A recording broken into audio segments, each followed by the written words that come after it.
Democrats have been strong in their conviction that what happened on January 6th was an insurrection. And while some Republicans have held harsh criticism for those at the Capitol that day, some members of the GOP have tried to downplay it and move the spotlight away from the violence. When you spend a year talking about defunding the police and actually defund the police, it's kind of hard to have more police here on January 6th like they should have done. That's the fundamental question. What happened on the 6th was to be peaceful, petitioning the government. The First Amendment exercise, and it, for the most part, started that way. There were some people that got carried away. By and large, it was peaceful protests, except for, there were a number of people, basically agitators, that whipped the crowd and breached the Capitol, and that's really the truth of what's happening here. There was no insurrection, and to call it an insurrection, in my opinion, is a bold-faced lie. Watching the TV footage of those who entered the Capitol and walked through Statuary Hall showed people in an orderly fashion staying between the stanchions and ropes taking videos and pictures.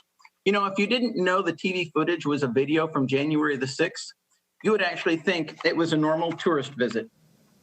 Kevin Sheridan and Ray Zaccaro join me now. Kevin is founding partner of Protean Public Affairs and a former spokesman for the RNC. Ray is a Democratic strategist and the principal at the Klein Johnson Group. Thank you both so much for being here. Appreciate your time. Kevin, I want to start with you because we just heard a sampling of some of the Republicans who have tried to downplay the significance of January 6th. And that wasn't a comprehensive list, but gives you an example. But we've also had 100 Republicans who voted against certifying President Biden's victory. So I'm curious kind of how the Republican Party sees that day generally. Do they view it as a big deal? I think, in the immediate aftermath, they absolutely denounced the events of that day. They said it was a disgrace. I think they should continue to say that, specifically because it wasn't just a riot. It went to the peaceful transfer of power, and that's a unique thing. And Mitch McConnell and the leadership in the House and Senate have said this. They said it again today, actually. McCarthy said it today. The voters, Republican voters, don't have a great deal of interest in this subject at this point. I can tell you, they're more looking at the issues that plague this country right now, and inflation and crime and immigration, and that's where they're going to focus their efforts going into this election, and their numbers are all pointing in the right direction. So we'll see if the Democrats can make this a spectacle. They're going to try and make it a spectacle. They're going to try and get some moments that they can that will be remembered at these hearings. But I don't know who's going to be watching, honestly. I think half the country has probably moved on from this issue. We'll see the first night what the ratings look like and see if people want to tune back in for a second night. And I want to take a look at some of our CBS News polling because it shows that 83% of Americans disapprove of those who were forcibly entering the Capitol that day. And split up by party, I mean, that's 88% of Democrats, but also 76% of Republicans. I'm curious kind of how the Republican Party kind of reconciles this disapproval of the rioters, but at the same time, you have some lawmakers insisting that they were, mostly peaceful protesters. Are they, how are they reconciling those two differences? Well, I think, honestly, I think there are outliers, and there's an outlying, constituency within the Democratic caucus as well. But I think Republicans have said this is a disgrace. Most of them have said this is a disgrace. The D.C. courts and the federal courts now are throwing the book at these guys already. Anybody that broke a law has been tracked down to their hometown and brought back, and they're getting prosecuted. So I think the Republican Party wants to be the party of law and order. We should continue to say, yeah, throw the book at them, throw the book at rioters, at the 2020 rioters, anybody that's conducting political violence against Supreme Court justices now. We should be the party of against all political violence. And Ray, there has been some criticism of this House committee in terms of who they're subpoenaing, their rejection of the Republican picks for the committee, and some other things. They have a former television executive producer producing this tonight. How does that impact the committee's credibility in the eyes of the public, do you think? Caitlin, first, thank you so much for having me on, and congratulations on your promotion to the new correspondent position. I will tell you this. There is no question, some of the footage that we just watched, there's no question that this happened. There needs to be a strong investigation. The committee is looking into who, what, when, where, and how this happened. The most important thing right now for the committee to address is getting to the core possible criminality here, which we've seen witness of. We're watching footage of it every day. We're going to see some new evidence brought by the committee. And if there's question about the committee and its establishment, the fact is that even Kevin McCarthy was for a bipartisan 9/11 style commission before he was against it. That's what should have happened.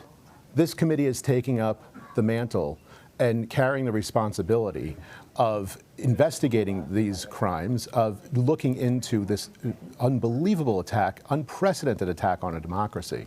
This wasn't just an attack on or a bunch of tourists walking through the Capitol building. This was an attack on the certification of an election of a president. This has never happened. Even during the Civil War, this didn't happen. I think the committee is going to be getting down to the core questions of why and how this was allowed to happen. And Ray, on that note, I mean, what do Democrats really want from this? Is it trying to keep Trump off the ballot? Is it trying to convict people, shape some kind of legislation, shape public opinion? You know, what is the end goal for Democrats after these hearings?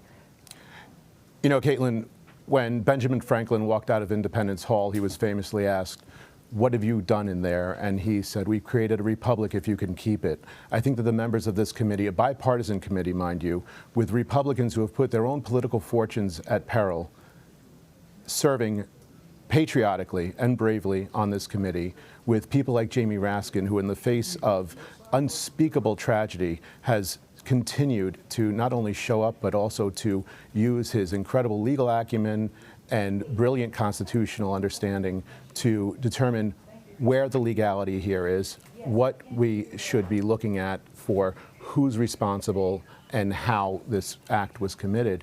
I think what Democrats and Republicans on this committee are looking for is not to score political points, but they're looking for justice.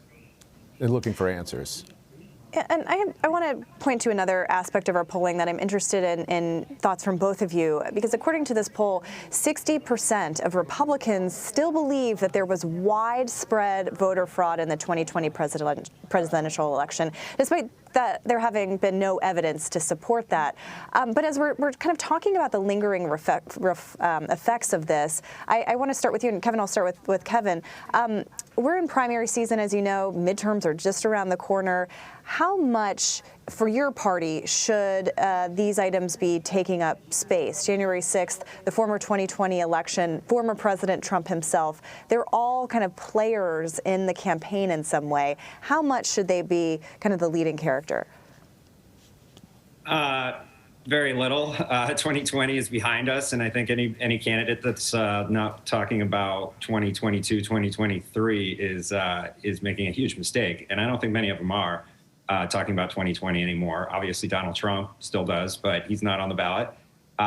So all the immigration, crime, inflation, we're going to get new inflation numbers tomorrow. If that's 8.5% or more, that's going to swamp some of the coverage of this, honestly. And you know, Republicans just don't be stupid this year, and they will have a very good November. And there's just no other way to look at it.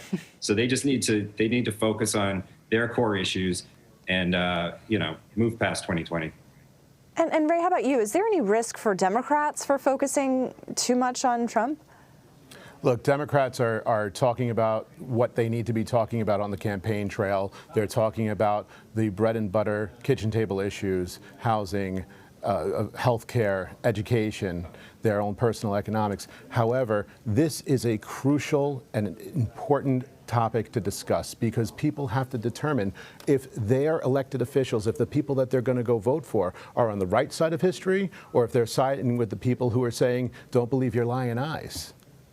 Right now, this election's got big consequences.